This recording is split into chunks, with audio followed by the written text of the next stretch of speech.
नगीना से पहली बार निर्दलीय सांसद बने चंद्रशेखर ने कहा कि वो हर वर्ग के उत्थान के लिए काम करेंगे। साथ ही उन्होंने यह भी दावा किया कि उनकी वजह से विपक्ष कई सीटों पर जीता है।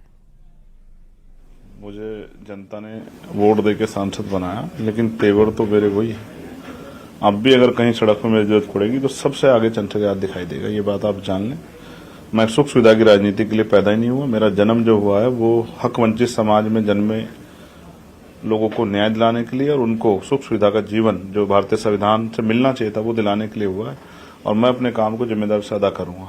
नगीना से आप नवनिर्वाचित सांसद हैं। नगीना के लिए आपकी प्राथमिकताएं क्या हैं? देखिए, नगीना में सबसे ज्यादा जरूरी ये है कि वहाँ एक भी हायर सेंटर नहीं, मेडिकल कॉलेज और एम्स जैसे हॉस्पिटल नहीं। मैं चाहता हूँ कि वहाँ एम्स जैसे हॉस्पिटल बने।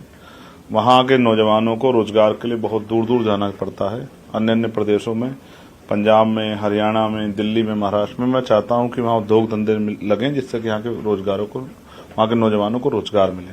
उसके साथ साथ जो है बड़ी समस्या वहां बाढ़ की है। वहां एक भी यूनिवर्सिटी नहीं है, बहुत अच्छे कॉलेज नहीं है, स्पोर्ट कॉलेज नहीं। मैं चाहता हूं कि वहां स्पोर्ट कॉलेज बने, वहां यूनिवर्सिटियां बने, वहां कॉलेज बने, वहां बच्चों के लिए जो है इंटर और ग्रेजुएशन के लिए कॉलेज बने, पोस्ट ग्रेजुएशन के लिए, जिससे कि वहां बहनों को आसानी हो।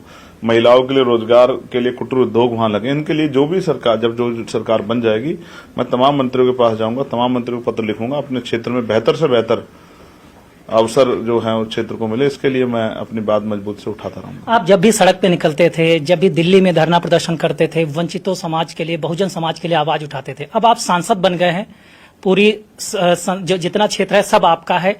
क्या सामान्य वर्ग के लिए, जो गरीब हैं, या उनके लिए भी आवाज बनेंगे? देखिए, जिसके साथ अन्याय होगा, अगर सामान्य वर्ग के लोग साथ भी अन्याय होगा तो मैं उनकी आवाज भी उठाऊंगा। जिन्होंने मुझे वोट दिया है उनके एक एक वो व्यक्ति के प्रति मैं उत्तरदायी हूं, तो जिस किसी पे अन्याय होगा मैं सबके लिए आवाज उठाऊंगा। आपके खिलाफ विपक्षी दलों ने भी कैंडिडेट्स उतारे, बीजेपी ने भी उतारे। क्या रहा? क्योंकि पहले आप सपा के साथ थे, फिर नहीं बात बन पाई। रालोद के पास भी आपका अच्छा संबंध था जैन जी से, नहीं बात बन पाई। आपके खिलाफ कैंडिडेट कुल मिला के विपक्ष से भी उतरा, फिर भी आप जीत के आए। अब आगे चल के क्या रणनीति है कि आप अगली अपनी पार्टी की अलग राजनीति करेंगे या किसी के साथ रहेंगे? देखिए, हम अपनी पार्टी के ईमानदार समर्पित कार्यकर्ता हैं। पार्टी का आदेश हमारे लिए सर्वोपरि है। हमारे फैसले पार्टी के लोग लेते हैं। पार्टी के लोगों का फैसला था कि अलायंस में जाके लड़ना है, अलायंस नहीं हो पाया। पार्टी ने कहा कि अकेले लड़ना है।